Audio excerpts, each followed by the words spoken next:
ನೋಡ್ತಾ ಇದ್ರಲ್ಲ ವೀಕ್ಷಕರೇ, ನೋಡಿ ನಾವಿವತ್ತು ಕರ್ಜಿಕಾಯಿನ ಮಾಡ್ತಾ ಇದ್ದೀವಿ.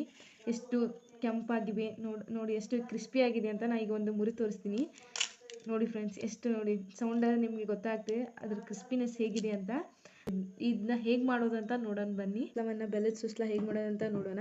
ಮೊದಲಿಗೆ ಬೇಕಾಗುವ ಸಾಮಗ್ರಿಗಳು, ಮೊದಲಿಗೆ ಕಡಲೆ ಹಿಟ್ಟು, ಪ್ಯೂರ್, ಸ್ವಲ್ಪ ಬೆಲ್ಲ, ಇವನ್ನೆರಡನ್ನು ಸೇರಿಸಿ ಮಿಕ್ಸಿಗೆ ಹಾಕಿದರೆ ನಮಗೆ ಬೆಲ್ಲದ ಸುಸ್ಲ ರೆಡಿ ಆಗುತ್ತೆ. ಕೊಬ್ಬರಿ, ಕಾಯಿ ತುರಿಯನ್ನು ಸ್ವಲ್ಪ ಉದುರಿಸ್ಕೋಬೇಕು. ಈ ಥರ ಇರುವಂಥ ಏಲಕ್ಕಿ ಪುಡಿಯನ್ನು ಯೂಸ್ ಮಾಡ್ತಾ ಇದ್ದೀನಿ, ಪ್ಯೂರ್. ಇದನ್ನು ಒಂದು ಸ್ವಲ್ಪ ಹಾಕಿ ಉದುರಿಸ್ಕೊಂಡು ಎಲ್ಲನೂ ಮಿಕ್ಸ್ ಮಾಡ್ಕೋಬೇಕು ಎಲ್ಲ ರೀತಿಯಿಂದ. ಈಗ ನಮಗೆ ಕರ್ಜಿಕಾಯಿಗೆ ಒಳಗೆ ತುಂಬುವಂತಹ ಏನು ಹೇಳಿ ಇದು ವೀಕ್ಷಕರೇ, ಸೂಸ್ಲ, ಬೆಲ್ಲದ ಸೂಸ್ಲ ರೆಡಿ ಆಯಿತು.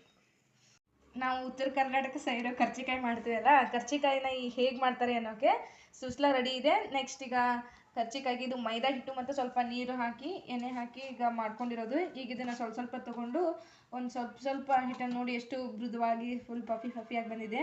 ಇದನ್ನು ರೌಂಡ್ ಮಾಡಿಕೊಂಡು ಲಟ್ಟಿಸ್ಕೊಂಡು ನೆಕ್ಸ್ಟ್ ಪ್ರೊಸೆಸ್ ಎಲ್ಲ ನಾವು ಹೇಳ್ತೀವಿ. ಜಸ್ಟ್ ಈಗ ಹಿಟ್ಟಂತೂ ರೆಡಿಯಾಗಿದೆ. ಬನ್ನಿ ಫ್ರೆಂಡ್ಸ್, ನೆಕ್ಸ್ಟ್ ನೋಡೋಣ. ಹಿಟ್ಟನ್ನು ನಾವೆಲ್ಲ ಸಣ್ಣ ಸಣ್ಣ ಉಂಡೆ ಮಾಡಿಕೊಂಡು ಸ್ವಲ್ಪ ಅಕ್ಕಿ ಹಿಟ್ಟನ್ನು ಹಚ್ಚಿ ಈ ರೀತಿ ಲಟ್ಟಿಸ್ಕೋಬೇಕು.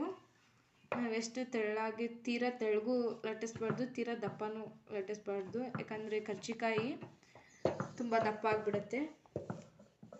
ನೋಡಿ ಫ್ರೆಂಡ್ಸ್, ಒಂದು ಇದರಲ್ಲಿ ಒಂದು ತಿಕ್ಕೋ ಅಲ್ಲ, ಈ ಕಡೆ ತಿನ್ನೋ ಅಲ್ಲ, ಮೀಡಿಯಮ್ ಆಗಿ ಲಟ್ಟಿಸ್ಬೇಕು.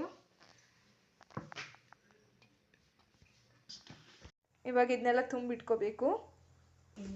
ಈಗ ಎಣ್ಣೆ ಕಾದಿದೆ ಇಲ್ಲ ಅಂತಂದು ನೋಡೋಣ. ಈಗ ಕಾದಿದೆ, ಎಣ್ಣೆ ಕಾದಾಗಿದೆ.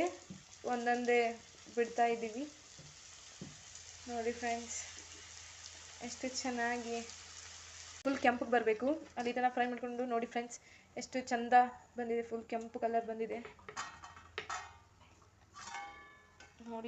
ನೋಡಿ ಎಷ್ಟು ಕ್ರಿಸ್ಪಿ ಆಗಿದೆ ಅಂತ ನಾನು ಈಗ ಒಂದು ಮುರಿ ತೋರಿಸ್ತೀನಿ.